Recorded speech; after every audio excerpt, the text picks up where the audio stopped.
Welcome to Living with Climate Change. Today's show I've called Climate Change Panic Attack. And maybe some of us have had this. It's really a response to a comment that I read on one of my shows, State of the World. That was a show where I looked back at the last 100 years at events and basically the state of the world during the 20th century and all the famines and the wars and everything. And I came to the conclusion that now is one of the best times to be alive, and the state of the world, I think in general, is very good. And of course there's other things to talk about concerning that, but this comment was quite. It combined all the terrifying projections of the future of everything that would go bad in one comment, and it was. I think if you read that, you'll agree, and I'll read maybe some of that. But this show is called Living with Climate Change, and one of its missions is to address this type of fear. So this person spent the time to type that out and to comment like that. And so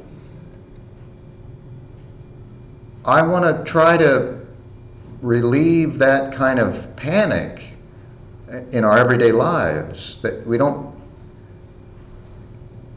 need to suffer in that way and live with that. And anyway, that is part of what I've tried to do, and it's why I started the show. I've said that many times before.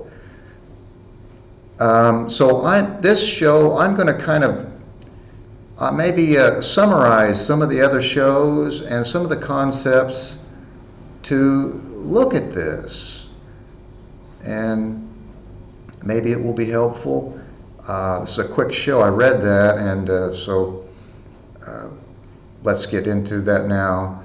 But obviously, if you've seen, this person might not even have watched the show and just read the description of the show and it's commented. That happens a lot.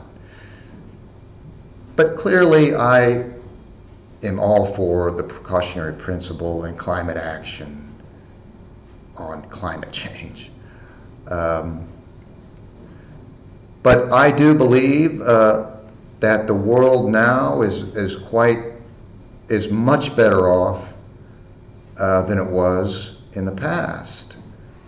And I'll just take if you look at World War I or even II, and look at the deaths of that, and there was a world wars, and so World War I, 50 million people died of influenza and everything, of the war also, and all these things. And if you look at the population then was like 1.8 billion people. So that in today's numbers, with the human population we have now, would be the equivalent of probably like 200 million people dying. Now, I don't see things in the news of deaths, die-offs like that in a long time. The worst last period was the Congo War, and that was 20 years ago.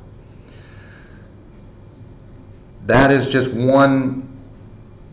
I'm not going to recap the whole show, but I think that it gives a good argument. Now, there's another term, so I've used this term, climate change panic attack, and I think it's a good one. Another term is, I'm going to call it, we are at peak quality of life. So I think some people believe that every time they assess things, that things are okay now, but they're going to get worse tomorrow, no matter what. And every day they say this. So it's a concept that I don't really adhere to that either. Now, there obviously are extreme problems in the world, and climate change is one of them, and very serious. And we have an atmospheric conditions that are going to be very serious in the future, and they are now. And maybe one of the most concerns in the now, in the present moment, would be the sixth mass extinction. And we think of that and we suffer because of that. Now let's just think of about this a bit.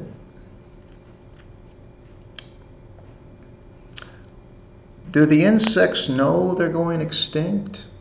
And are they suffering from it? Are other animals suffering? Do they know? Most likely not. And we don't really know how they feel. Obviously, if something dies, it dies. It doesn't want to die. But I think that we have to look at these things in different lights. And I don't mean to not do anything and not take action and not look at them seriously, but it's just a matter of living in peace and in calmness, not like this comment. If you go around with that in your mind all the time, I don't think that that's going to be helpful to anything, the cause of climate change or environmental issues or anything else.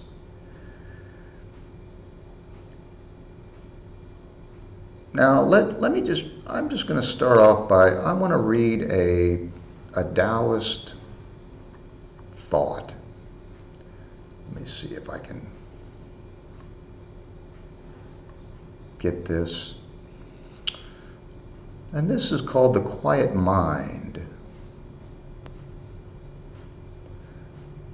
Let me read this. It says, do you imagine the universe is agitated?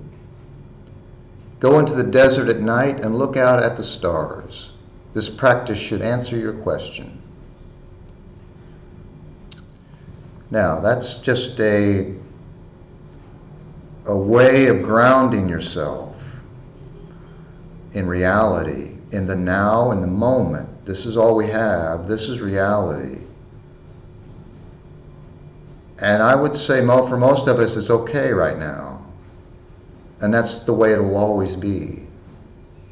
When there's a blue ocean event, there will be now.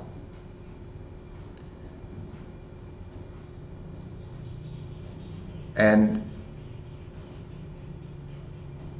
because, let me read some of this person's comment.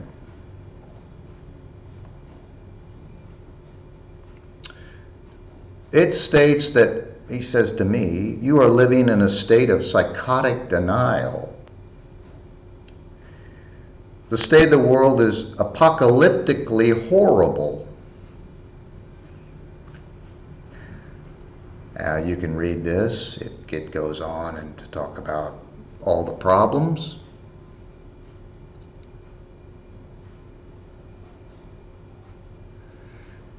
The blue ocean event will be the tipping point that collapses agriculture, civilization, and Earth's ecology.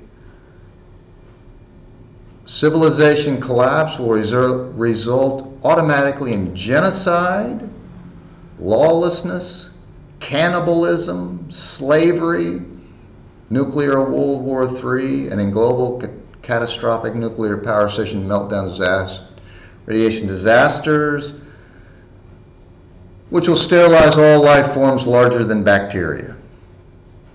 Humans will be functionally extinct within 10 years. Most of us will be dead within 5 years. You've been smoking hopium again. The state of the world is in no way good.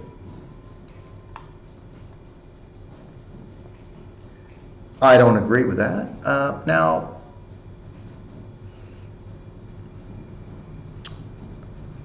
first of all, I try not to use the words hopium and doomers and all these things. They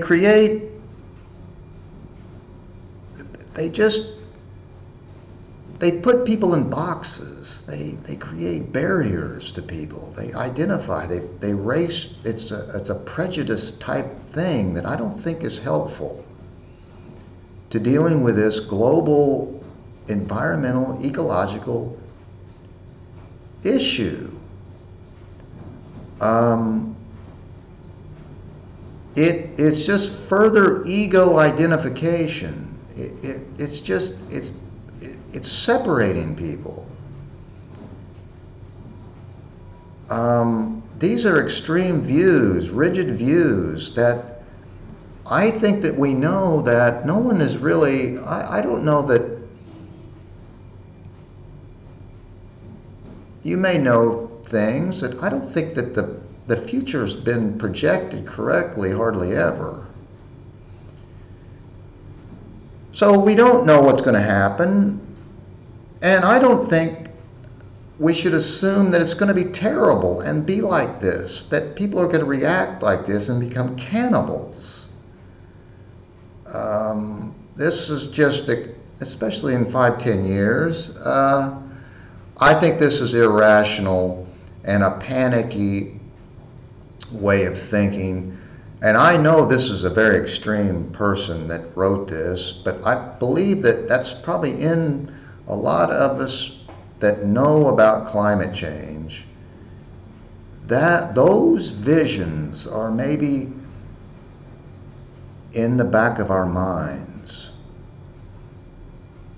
And I don't think that they're rational. I don't think that these things are going to happen.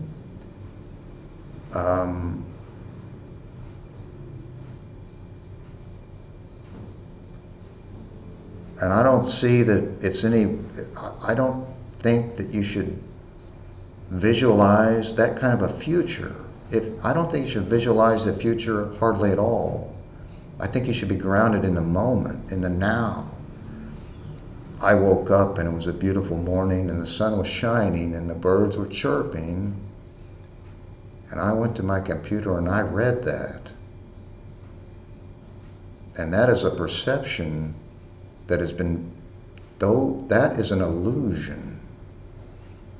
All of that is all an illusion. That is not real. What is real is now. And if you are a climate change refugee and you've suffered drought or something like that, they are not suffering as much as you would thinking about those future projections. And never. So this is not helping us.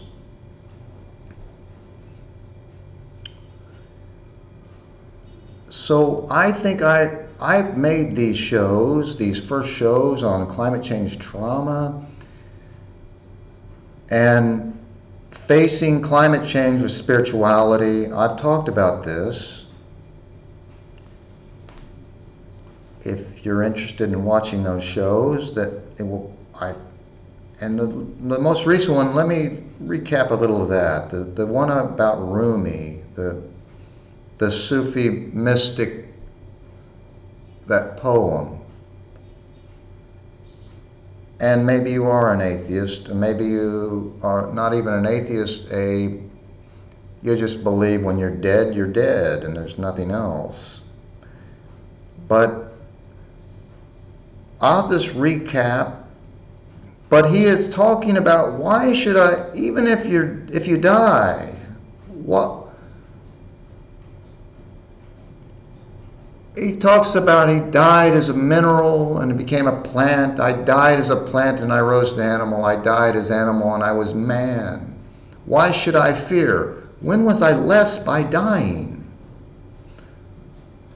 So this is a way, and I think that if you look deep in yourself, you won't be afraid of dying. I don't think all the species that are in the sixth mass extinction, I don't believe that they're in fear the way that human mind can obscure things.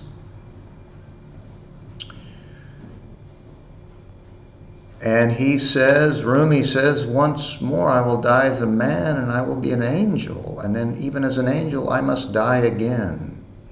And again, and again, and again. And I shall become what no mind ever conceived of.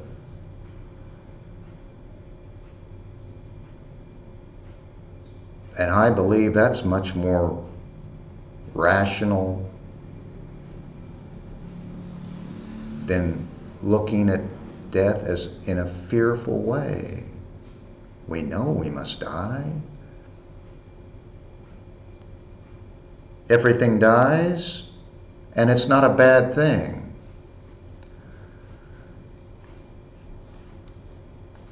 Yet and so then it comes down to the rate of change that the world is undertaking. That's not the way it should be. Not supposed to be a sixth mass extinction, and things are not supposed to be happening at this rate. They're supposed to be happening at the rate that the extinction rate that was happening before humans came along. All right? Now that's something that you could say.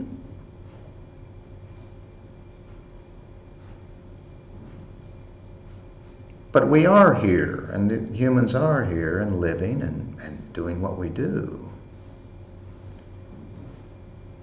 You know, the world is whatever you think it is. The world is in your mind. It's whatever you perceive, and you know that. We all know that. It's the way we look at things.